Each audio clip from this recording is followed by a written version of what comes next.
Welcome to the deep dive. Today we're cutting right to the chase on a really core business challenge. What should get top billing?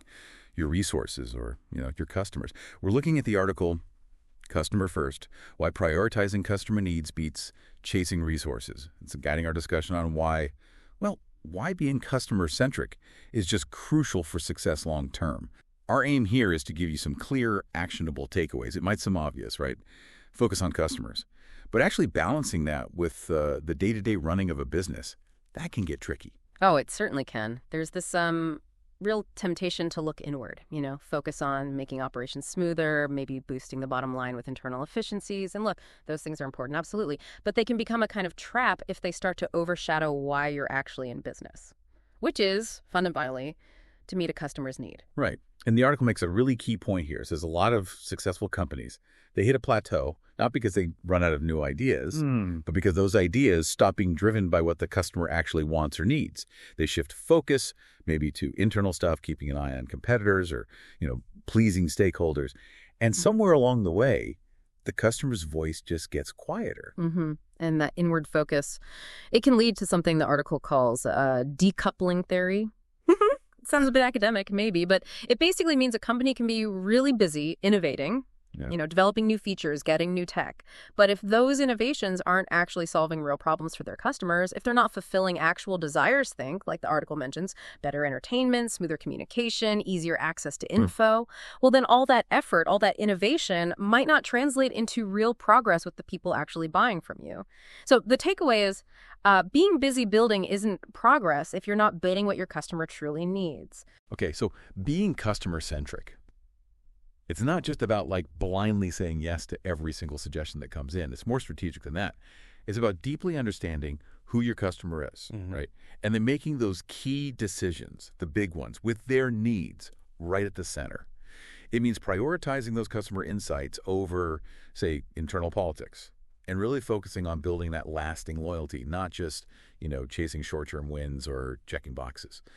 The article poses some really direct questions we should probably ask ourselves, like what real problem are we solving? How will this genuinely make the customer's experience better? Are we building loyalty or just adding another feature? Those are absolutely crucial questions. Yeah. And it's fascinating how this often plays out with startups, isn't it? Their initial success so often comes from this really strong empathy, a deep understanding of an unmet customer need. That's their fuel. But the article cautions that as they grow, as they scale, the focus can drift. It can shift towards things like, securing partnerships, optimizing internal processes, maybe even just the prestige of becoming a bigger name. And the danger there is that initial vital connection you had with the customer, it starts to weaken. That feels like such a critical turning point. I'm thinking of a niche food delivery app that started by, say, catering really well to specific dietary needs.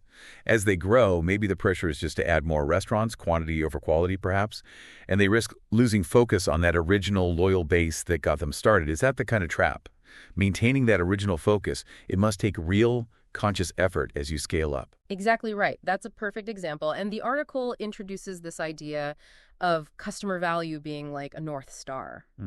When you make the customer, or rather the value you provide to the customer, your central guiding principle, well, a lot of other decisions suddenly become much clearer. Things like how you allocate resources, what tech you invest in, even your marketing strategy. It all kind of aligns naturally around that central point. Yeah, that makes sense. It also makes you wonder about how companies are gathering that customer feedback.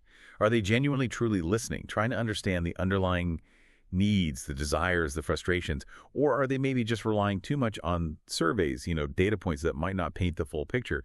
Are they building for their customers, really understanding them, or just sort of building around them based on internal assumptions, or maybe just copying competitors? Precisely. Are they understanding their specific customers' needs, or just general market trends?